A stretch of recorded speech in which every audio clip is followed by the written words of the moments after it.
wabarakatuh. Salam sejahtera bagi kita semua. Kami dari kelompok 3 kelas A21 Prodi D3 Analis Kesehatan Fakultas Kesehatan Masyarakat. Pada kesempatan kali ini kami akan mempresentasikan materi yang telah diberikan Ibu dosen Hermawati Hamalding SKM MKes selaku Ibu dosen mata kuliah K3 Patian Safety dengan judul kecelakaan yang terjadi di laboratorium. Sebelumnya perkenalkan anggota kelompok kami. Saya Rizka Aulia Sainuddin dengan NIM 21901015 sebagai pemateri 2. Saya Naulan Fristiani Toratu dengan NIM 21901005 sebagai pemateri 1.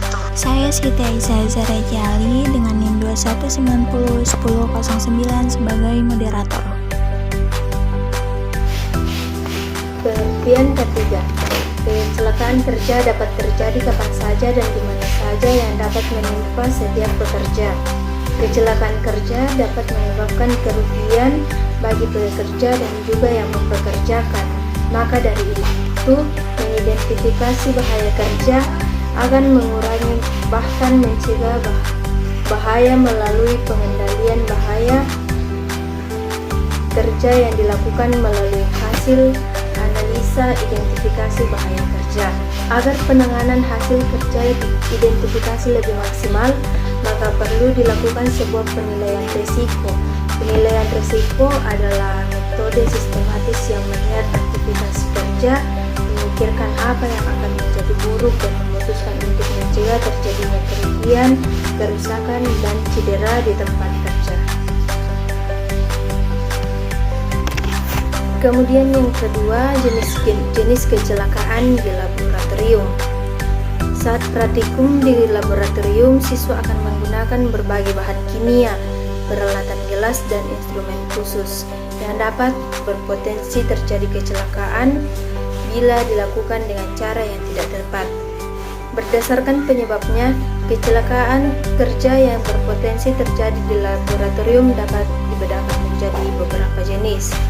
Yang pertama, terkena sengatan listrik.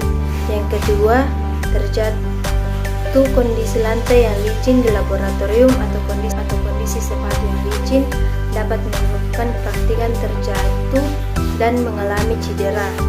Yang ketiga, keracunan bahan-bahan beracun. Racun adalah bahan yang bila masuk ke dalam tubuh dalam jumlah tertentu dapat membahayakan fungsi normal tubuh sehingga mengganggu kesehatan, bahkan mengakibatkan kematian. Jalan masuk racun melalui mulut atau paru-paru. 4. Luka. Luka dapat terjadi akibat terbakar, tersentuh bahan yang sangat panas, terbenci bahan kimia, atau tertusuk benda tajam. Misalnya jarum, potongan seng, besi, atau pecahan gelas. Bagian tubuh yang rentan terluka yaitu tangan, kaki, dan wajah. 5. Tumpahan zat. Tumpahan zat dapat menyebabkan keracunan jika terserap kulit, iritasi, ataupun kontak dengan kulit dan terluka. Tumpahan zat harus segera diisolasi, dinetralisasi, dan dibersihkan. 6. Kebakaran. Kebakaran dapat disebabkan oleh bahan-bahan kimia yang mudah menyala dan ledakan yang disebabkan oleh reaksi kimia. C.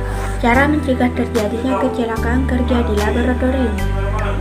Usaha untuk menghindarkan diri dari kecelakaan laboratorium tersebut sangat tepat apabila diikuti dengan tindakan pengamanan antar sesama siswa.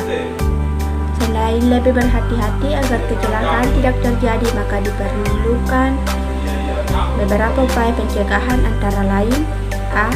Mendesain tempat kerja serapi mungkin. B. Hindarkan lorong yang sesak, kertas yang berserakan, serta simpan barang pada tempat yang semestinya. C.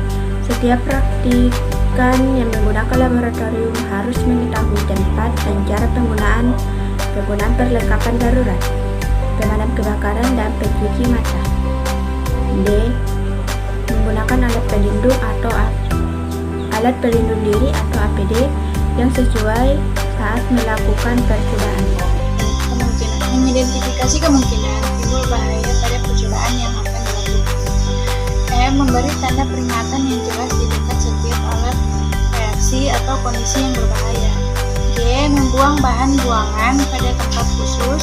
Contoh bahan buangan tersebut yaitu cairan, kaca, sobekan kain, kertas, dan sebagainya. H. Menjaga agar suasana praktikum tetap tenang dan tetap waspada bila ada kecelakaan. I. Menyediakan kotak P3K yang mudah dijangkau secara cepat. Sekian dari kelompok kami, semoga video ini dapat bermanfaat. Wassalamualaikum warahmatullahi wabarakatuh.